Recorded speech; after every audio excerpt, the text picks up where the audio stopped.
The 6th of June 1944, before the sun fully rose over the cold, gray water of the English Channel.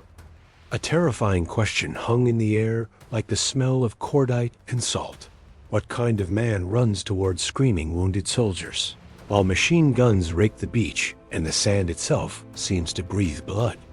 And what horrors did those men see that history only whispers about?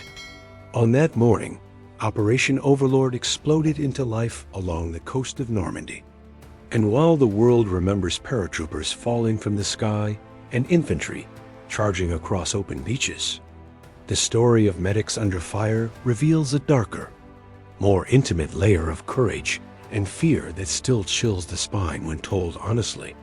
Because these men landed knowing they were forbidden to carry weapons, marked only by red crosses that did not stop bullets, shells, or terror. And from the first seconds inside pitching landing craft, they were already at work, vomiting from fear and seasickness, clutching bandages and morphine syrettes as steel ramps dropped and German MG-42s tore into the surf.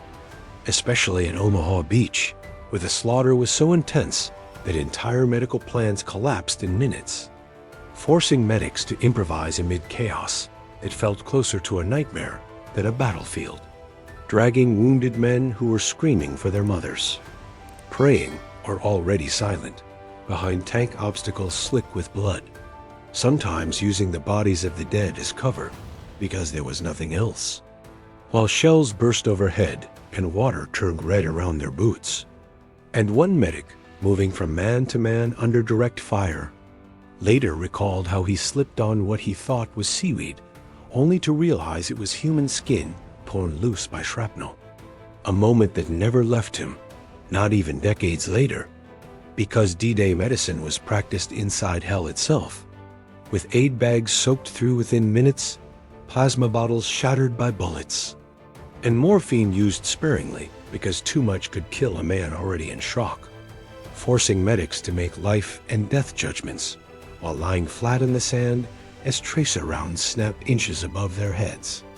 And despite Geneva Convention protections, many were deliberately targeted because German soldiers knew that killing a medic multiplied suffering, a grim truth confirmed by casualty lists showing medics dying at rates nearly equal to frontline riflemen.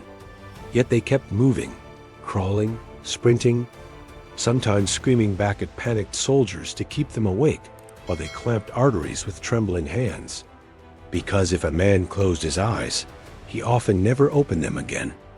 And beyond the beaches, the horror deepened as airborne medics with the 82nd in hand. 101st Airborne Divisions dropped into the Norman night hours earlier, scattered miles from their intended zones, treating shattered legs and mangled spines in flooded fields and hedgerows, while listening to German patrols shouting nearby, forced to gag wounded men to keep them silent.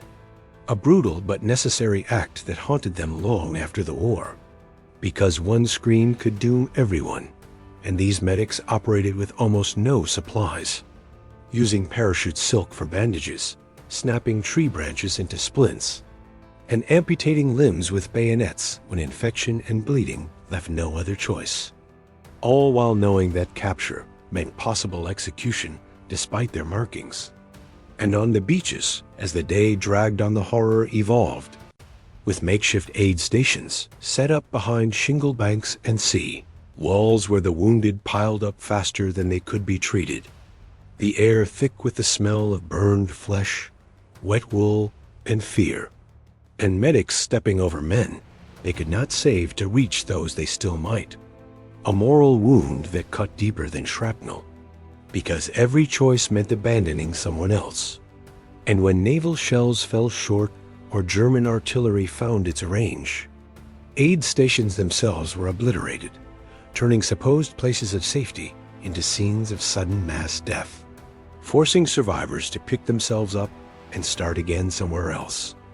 And yet inside this horror, there were moments of almost unreal heroism, like medics wading back into the surf again and again to pull drowning soldiers weighed down by gear, or crawling forward under fire to treat men trapped against obstacles, sometimes staying with them for hours until evacuation was possible, talking constantly to keep them conscious, lying to them about their wounds, promising they would make it home even when both knew the truth was unlikely, because hope itself became a form of medicine.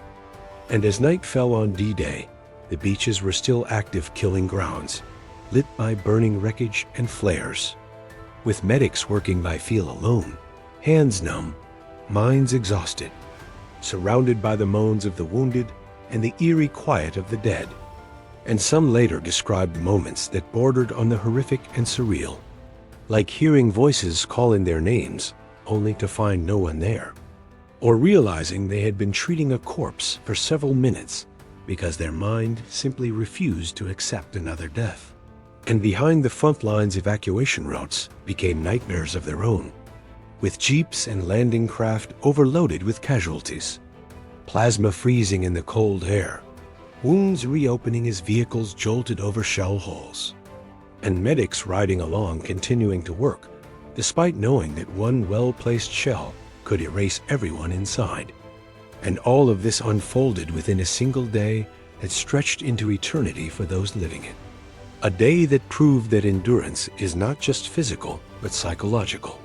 Because these medics carried home memories that never faded, images of young men dying in their arms, of beaches that looked like slaughterhouses, of choices that could never be undone. And if you listen closely to the accounts they left behind, you can still hear the unanswered questions echoing through time. Questions about fate, fear, and what it truly costs to save a life in war. And as you think about these men and the unimaginable conditions they faced on the 6th of June 1944, ask yourself this and share your thoughts, because history lives when we talk about it.